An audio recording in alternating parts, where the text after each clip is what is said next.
Funny Girl has just announced that it will be closing on Broadway this fall after a very successful run.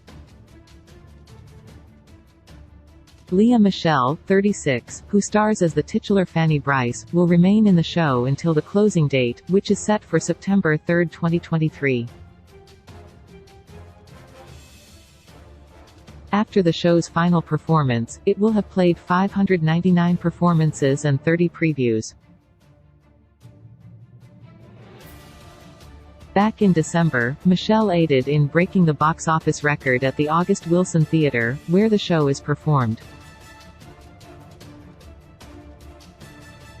During an 8-performance week ending on December 18, Funny Girl's gross was $2,005,696.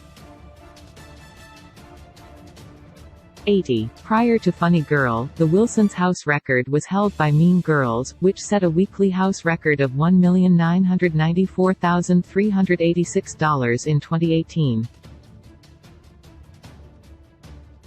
Last week, when Michele and Ramin Karimloo, who plays Nick Arnstein, were on scheduled vacations, weekly grosses for the revival dropped $949,604 from the previous week. The show only took in $933,728 and filled only 84% of seats filled at the Wilson, a stark contrast with the show's typically sold-out houses, according to Deadline.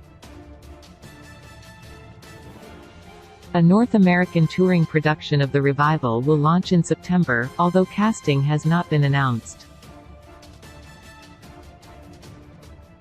The show revived the original musical, which starred Barbra Streisand as the titular character. It opened on Broadway at the Winter Garden Theatre on March 26, 1964, and closed on July 1, 1967.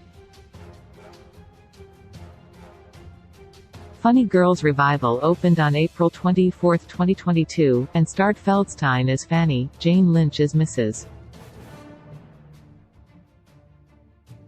Brice, and Karimloo as Nick Arnstein. Michele took over the role of Fanny Brice from Beanie Feldstein, who received less than fantastic reviews, in September of last year. However, Feldstein's contract with Funny Girl wasn't due to end until early 2023. Feldstein left the show in July and stated that the show was going in a different direction. Julie Benko, the understudy for Fanny Brice, took over the performances until Michele stepped in. Since the start of her career, the Glee alum made it known that playing Fanny on Broadway was her dream.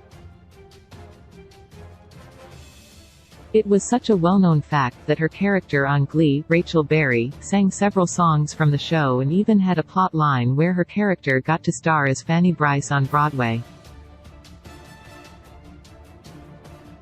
Jane Lynch, a fellow Glee alum, left the show just before Michele was due to start as Fanny. When asked by Playbill if Michele was the reason for her early departure from the show, Lynch said, "It has nothing to do with not wanting to see Lee. I text with Lee, she and I are fine. I'm thrilled for her." Despite the sudden changes in casting, the show has gone nowhere but up since then. According to SeatGeek, tickets for the show were selling for only $69, with weekday shows for $49 in July and August. After Michele joined the show, tickets started going for $570 to $2,500, not including the service fees. Now